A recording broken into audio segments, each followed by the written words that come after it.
ഗുണ്ടയുടെ വിരുന്നിൽ അതിഥിയായി ഡിവൈഎസ്പി. സംസ്ഥാന ക്രൈംബ്രാഞ്ച് ഡിവൈഎസ്പി MG സാബുവും സംഘവുമാണ് വിരുന്നിൽ പങ്കെടുത്തത്. തമ്മനം ഫൈസൽ എന്ന ഗുണ്ടാ നേതാവാണ് അങ്കമാലിയിലെ വീട്ടിൽ പോലീസുകാരെ സൽക്കരിച്ചത്. അങ്കമാലി SI റെയ്ഡിനെത്തിയപ്പോൾ ഡിവൈഎസ്പി ശുചിമുറിയിൽ ഒളിച്ചു. സംഭവത്തിൽ 2 പോലീസുകാർക്കെതിരെ നടപടിയെടുത്തു.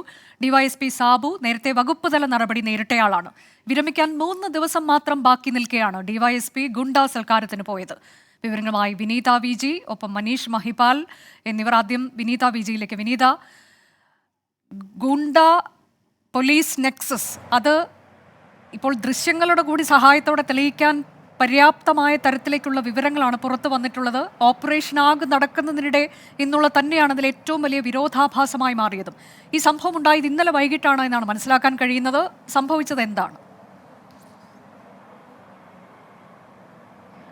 അനുജ, ഇന്നലെ വൈകിട്ട് 6 മണിയോടുകൂടിയാണ് ഈ സംഭവം നടക്കുന്നത്. ഈ ഗുണ്ടാ നേതാവായ തമ്മനം ഫൈസലിന്റെ അങ്കമാലി പുളിയാനത്തെ വീട്ടിലാണ് ഈ ഡിവൈഎസ്പിയും ഒപ്പം തന്നെ മറ്റു 2 പോലീസ് ഉദ്യോഗസ്ഥരും അവിടെ ഈ വിരുന്നിനായി എത്തിയത്. ഇവർ മറ്റൊരു ടൂറിലായിരുന്നു. അതിനുശേഷം ഈ ടൂറിന് ശേഷം തിരിച്ചു വരുന്നതിനിടയിലാണ് ഈ ഡിവൈഎസ്പി തൻ്റെ ഒരു സുഹൃത്ത് ഇവിടെ ഉണ്ടെന്നും അയാളെ കണ്ടു മടങ്ങാമെന്നും പറഞ്ഞ് ഈ പോലീസ് ഉദ്യോഗസ്ഥരെയും കൂടി ആ വീട്ടിലേക്ക് കൊണ്ടുപോയത്. അതിനിടയിലാണ് ഈ വിവരം ലഭ്യമായതിനെ തുടർന്ന്, അതായത് അനുജ സൂചിപ്പിച്ചതുപോലെ തന്നെ ഈ അടുത്തിടെയൊക്കെ ഈ ഓപ്പറേഷൻ ആഗുമായി ബന്ധപ്പെട്ട് ഈ ഗുണ്ടകളൊക്കെ തന്നെ പോലീസിന്റെ നിരീക്ഷണത്തിലാണ്. പലയിടങ്ങളിലും അന്വേഷണ സംഘം പരിശോധനകളും വ്യാപക റെയ്ഡും നടത്തുന്നുണ്ട്. ഇതിനിടയിലാണ് ഫൈസലിന്റെ വീട്ടിൽ ചിലർ എത്തിയിട്ടുള്ള ഒരു വിവരം അന്വേഷണ സംഘത്തിന് ലഭ്യമാവുന്നത്. തുടർന്ന് അങ്കമാലി SIയുടെ നേതൃത്വത്തിലുള്ള സംഘം ഈ വീട്ടിലേക്ക് എത്തിയപ്പോഴാണ് ഡിവൈഎസ്പിയും ഒപ്പം തന്നെ മറ്റ് 2 പോലീസുകാരെയും ഈ വീട്ടിൽ കണ്ടത്. ഇതിൽ ഏറ്റവും പ്രധാനം, ഈ ഡിവൈഎസ്പിയെ കണ്ടപ്പോൾ, അതായത് ഈ SIയെ കണ്ടപ്പോൾ തന്നെ ഡിവൈഎസ്പി നേരെ ശുചിമുറിയിലേക്ക് ഓടിക്കേറിയെന്നാണ് അറിയാൻ കഴിയുന്നത്. പിന്നീട് ഇരുവരും തമ്മിൽ ഒരു വാക്കുതർക്കത്തിലേക്കടക്കം കാര്യങ്ങൾ എത്തിയിട്ടുണ്ട്. ഞാൻ തന്നെക്കാൾ മുകളിലുള്ള ഉദ്യോഗസ്ഥനാണെന്നും ഇക്കാര്യത്തിൽ തനിക്ക് എന്ത് ചെയ്യാൻ പറ്റിയാൽ അത് ചെയ്യുമെന്നുമൊക്കെ ഈ ഡിവൈഎസ്പി ചില വാഗ്വാദത്തിലേക്കടക്കം കാര്യങ്ങൾ നീങ്ങിയുമെന്നാണ് നമുക്ക് മനസ്സിലാക്കാൻ കഴിയുന്നത്. ഇതിനുശേഷമാണ് ഈ SI CAക്ക് വിവരം നൽകുകയും പിന്നീട് ഇത് സംബന്ധിച്ചുകൊണ്ടുള്ള റിപ്പോർട്ട് നൽകുകയും ചെയ്തിട്ടുള്ളത്.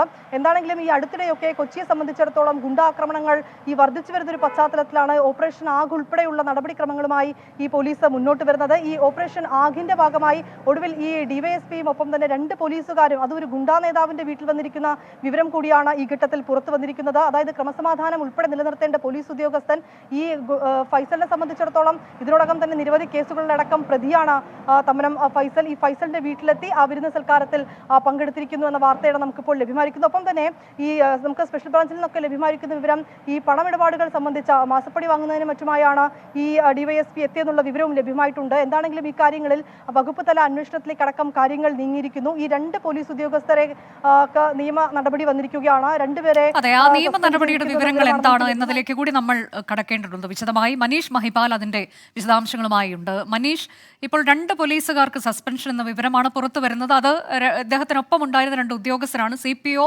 ഒപ്പം ഡ്രൈവർ. അപ്പോൾ ഡിവൈഎസ്പിയുടെ കാര്യത്തിൽ എന്താണ്? അദ്ദേഹത്തിന് എതിരെ നടപടിയെടുക്കാൻ കഴിയില്ല SIക്ക് എന്നുള്ളത്, ആ ഭീഷണി അപ്പോൾ തന്നെ ഉണ്ടായിട്ടുണ്ട് എന്നത് വിനീത VG റിപ്പോർട്ട് ചെയ്തിട്ടുണ്ട്. ഇവിടെ ഇയാൾ ക്രൈംബ്രാഞ്ച് DYSP ആണ്, ആലപ്പുഴ ക്രൈംബ്രാഞ്ച് DYSP ആണ്. അതിനു മുൻപും ഉന്നത ചുമതലയൊക്കെ വഹിച്ചിട്ടുള്ള ആളാണ്. വിരമിക്കാൻ 3 ദിവസം മാത്രം ബാക്കി നിൽക്കെ ഇതിനു മുൻപ് ചീത്തപ്പേര് നേടിയിട്ടുള്ള പോലീസ് ഉദ്യോഗസ്ഥനാണ് എന്ന് കൂടിയാണ് വിവരങ്ങൾ പുറത്തു വരുന്നത്. മനീഷ്. അനുജ, ഡിവൈഎസ്പിക്ക് കൂടി നടപടി ഉണ്ടാകുമെന്നുള്ള സൂചനകൾ കൂടിയാണ് നിലവിൽ ആലപ്പുഴയിൽ നിന്ന് പുറത്തു വരുന്നത്. അടുത്ത 2 ദിവസങ്ങൾക്ക് ശേഷം ഡിവൈഎസ്പിയുടെ റിട്ടയർമെന്റ് പാർട്ടി നടത്താനിരുന്ന യാത്രയപ്പിനുള്ള പന്തൽ ആലപ്പുഴയിൽ ഡിവൈഎസ്പി ഓഫീസിന് മുൻപിൽ കെട്ടിയിരുന്നു. ആ ഡിവൈഎസ്പി MG സാബുവിന് യാത്രയപ്പ് നൽകാനായി കെട്ടിയ പന്തൽ പൊളിച്ചു എന്നുള്ള വിവരം കൂടി പുറത്തു വന്നിട്ടുണ്ട്. ക്രൈംബ്രാഞ്ച് ഓഫീസിന് മുന്നിൽ കെട്ടിയ പന്തലാണ് കരാറുകാർ പൊളിച്ചു കൊണ്ടുപോയിട്ടുള്ളത്. പന്തൽ പൊളിച്ചത് പോലീസുകാർ ആവശ്യപ്പെട്ടതാണ്. ഏത് ഉദ്യോഗസ്ഥനാണ് എന്നുള്ള കാര്യം കരാറുകാർക്ക് അറിയില്ല. പോലീസ് ആസ്ഥാനത്ത് നിന്നൊരു കോൾ വന്നു. ഇത് കരാറുകാരോട് പന്തൽ കെട്ടാൻ ആരാണോ പറഞ്ഞത് അവർ തന്നെ വിളിച്ച് പറഞ്ഞ ഈ പന്തൽ പൊളിച്ചു കൊണ്ടുപോയിക്കോളാൻ പറഞ്ഞതായിട്ടുള്ള വിവരങ്ങളാണ് പുറത്തു വന്നിട്ടുള്ളത്. ഈ മാസം 31-നായിരുന്നു MG സാബു വിരമിക്കുകയും അതിന് മുന്നോടിയായിട്ടായിരുന്നു ഈ ക്രൈംബ്രാഞ്ച് ഓഫീസിന് മുൻപിൽ യാത്രയപ്പിനുള്ള ഒരു പന്തൽ കെട്ടിയിട്ടുള്ളതും അത് ഇന്ന് പൊളിക്കുകയും ചെയ്തിട്ടുള്ളത്. 2 പേർക്ക് നടപടി ഉണ്ടെങ്കിൽ ആ ഉദ്യോഗസ്ഥരുടെ പേര് വിവരങ്ങൾ പുറത്തു വിട്ടിട്ടില്ല.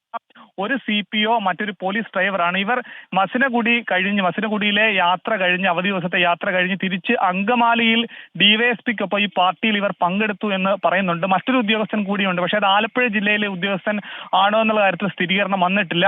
ഈ ഒരു സംഭവത്തിൽ ഇന്ന് രാവിലെ തന്നെ ജില്ലാ പോലീസ് മേധാവി അന്വേഷിച്ച് റിപ്പോർട്ട് ഉച്ചയോടുകൂടി തന്നെ റിപ്പോർട്ട് കൈമാറുകയും ഉച്ചയ്ക്ക് ശേഷം DGPയുടെ തന്നെ അനുമതിയോടുകൂടിയാണ് 2 പോലീസ് ഉദ്യോഗസ്ഥർക്ക് എന്താണെങ്കിലും സസ്പെൻഷൻ നൽകിയിട്ടുള്ളത്. എറണാകുളം റൂറൽ പോലീസ് മേധാവിയുടെ തലത്തിൽ നിലവിൽ ഈ ഡിവൈഎസ്പിക്കെതിരായിട്ടുള്ള ഡിവൈഎസ്പിയുടെ സംബന്ധിച്ചുള്ള അന്വേഷണം നടക്കുന്നുള്ള വിവരം പുറത്തു വന്നിട്ടുണ്ട്. അതിനെ സംബന്ധിച്ചുള്ള നടപടിയും മറ്റു കാര്യങ്ങളും വരുന്ന മണിക്കൂറുകളിലും ഒക്കെ തന്നെ വിവരം ലഭ്യമാകും. നേരത്തെ തട്ടേക്കാട് CA ആയിരിക്കുന്ന സമയത്ത് അവിടെ വിദേശികൾ മരിച്ച സംഭവവുമായി ബന്ധപ്പെട്ടൊക്കെ തന്നെ അന്വേഷണത്തിൽ വീഴ്ചയുണ്ടായി എന്ന കഴമ്പിൽ ഇദ്ദേഹത്തിനെതിരെ നടപടി ഉണ്ടായിട്ടുള്ള ആളാണ്. ആലപ്പുഴയിൽ ലഹരിക്കടത്ത് കേസിൽ CPIM നേതാവിനെ സഹായിക്കുന്ന തരത്തിൽ റിപ്പോർട്ട് ഉണ്ടാക്കി എന്നുള്ള വലിയ ആക്ഷേപം നേരത്തെ ഉയർന്നിരുന്നു. ഒപ്പം തന്നെ സ്പെഷ്യൽ ബ്രാഞ്ച് DYSP ആയിരുന്ന സമയത്ത് ഇദ്ദേഹം തന്നെ തയ്യാറാക്കിയ ഒരു സ്പെഷ്യൽ ബ്രാഞ്ച് റിപ്പോർട്ട് പത്രമാധ്യമങ്ങളിലടക്കം വന്നു. അത് ചോർന്നത് ഇദ്ദേഹം ചോർത്തിയതാണെന്നുള്ള തരത്തിൽ വലിയ ആക്ഷേപം ഉണ്ടായിരുന്നു. അങ്ങനെ പലതരത്തിലുള്ള വീഴ്ചകൾ ഇദ്ദേഹത്തിന്റെ ഭാഗത്ത് നേരത്തെ ഉണ്ടായിട്ടുണ്ട്. സംസ്ഥാന സർക്കാർ അടക്കം ഗുണ്ടകൾക്കെതിരെ വലിയ ഒരു സ്പെഷ്യൽ ഡ്രൈവുമായി മുന്നോട്ട് പോകുമ്പോഴാണ് സംസ്ഥാനത്ത് ഒരു മുതിർന്ന പോലീസ് ഉദ്യോഗസ്ഥൻ ഇത്തരത്തിൽ കൊടും ക്രിമിനലിന്റെ ഒപ്പം ഇത്തരത്തിലുള്ള ഒരു പാർട്ടിയിൽ പങ്കെടുക്കുന്നത് വലിയ വിവാദമായിരിക്കുന്നത്. അനുജ. അതെ, മനീഷ് മഹിപാലാണ് വിശദാംശങ്ങൾ നൽകിയത്. 3 ദിവസം മാത്രമാണ് ബാക്കിയുള്ളത് DYSP സാബു വിരമിക്കാൻ. ഇപ്പോൾ നടപടി ഉണ്ടായിരിക്കുന്നത് 2 ഉദ്യോഗസ്ഥർക്കെതിരെയാണ്. DYSPക്കെതിരെ നടപടിക്ക് സാധ്യതയുണ്ട് എന്ന വിവരം കൂടി ഈ ഘട്ടത്തിൽ പുറത്തു വരുന്നുണ്ട്.